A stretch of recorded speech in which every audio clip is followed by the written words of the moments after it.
የአባት ምክር። በድሮ ጊዜ አንድ አባት ነበሩ።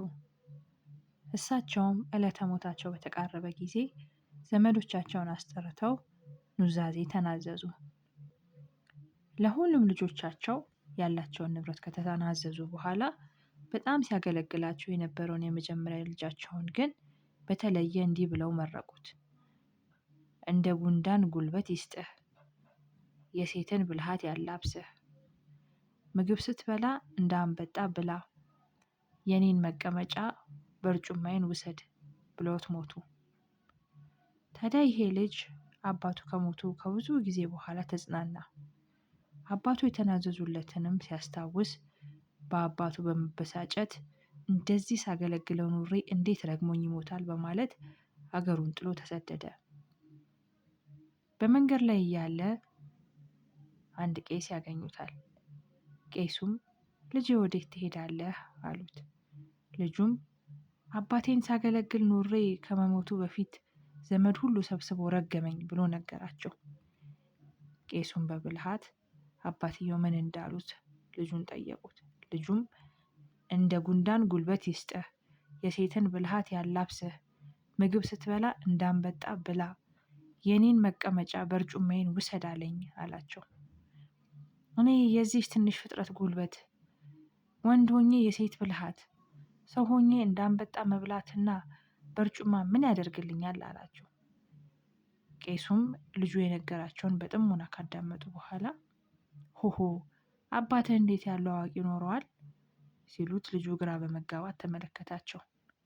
ቄሱም ይህን በመረዳት በል ና ተመለስ፣ አባትህ እርግማን ሳይሆን ጥሩ መርቀውሃል፣ ይሄንንም አሁን አሳይሃለሁ ብለው ይዘውት ቄሱ ወደ ቤታቸው ሄዱ።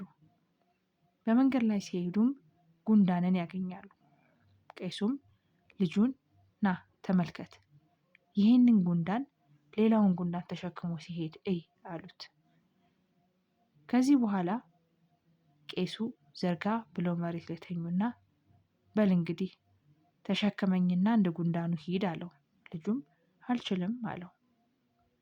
ቄሱም ከመሬት ላይ ተነሱና የአባትህን ምርቃት ተቀብለ ቢሆን ኖሮ ተሸክመኸኝ ትሮጥ ነበር አሉት። ከዚያ በኋላ ቄሱና ልጁ ተያይዘው ወደ ቄሱ ቤት ገቡ። ቤት ውስጥ ሲገቡ ቄሱ ለባለቤታቸው እንግዳ ይዤልሽ መጣሁ አሏት። እሷም ወደ ጓዳ ገብታ የሚበላ መጣችላቸው። እነሱ ምግብ እየበሉ ሳለ የሚጠጣ በትንሽ ዕቃ መጣችላቸው። ቄሱም ይህ አይበቃንምና ከፍ ባለ ነገር አምጪልን አሏት። ሚስትም ወደ ጓዳ ገባች። ቄሱም ሰውየውን ሂድና እርዳት፣ ጎንበስ ስትልም እጇን ቆንጥጣት አሉት። ሰውየውም ሴትዮዋን ተከትሎ ወደ ጓዳ ገብቶ ጋኑን ሊያግዛት ጎንበስ ሲል እጇን ቆነጠጣት። ሚስትየውም ያልጠበቃቸው ስለሆነ ድምፅ አሰማች። ቄሱም ምን ነው አሏት። እሷም የውሃው ጋን መስሎት የወተቱን ጋን አነሳው አለችው። ከዚህ በኋላ በነጋታው ቄሱና ሰውየው ተያይዘው ከቤት ወጡ።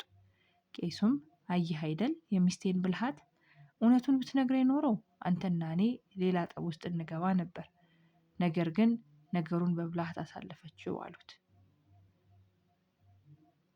እንዳንበጣ ማለቱ ደግሞ እንዳንበጣ ብላ ማለቱ ደግሞ አባትህ አንበጣ ያገኘውን እንደሚበላ ያውቃሉ።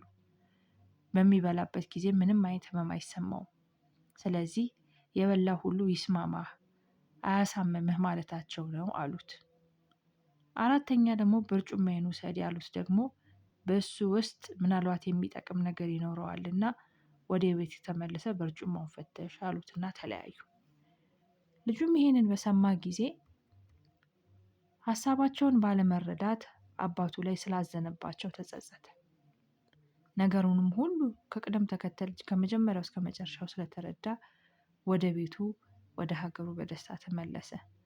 ቤቱም እንደደረሰ ቄሱ እንደነገሩት የአባቱን በርጩማ አምጥቶ ቢፈልጠው 39 ወቄት ወርቅ አገኘ። በዚህም እጅግ በጣም ተደሰተ። ስለዚህም አባቱ ከሁሉ እጅግ የበለጠ ስጦታ እንደሰጠው ተረዳ።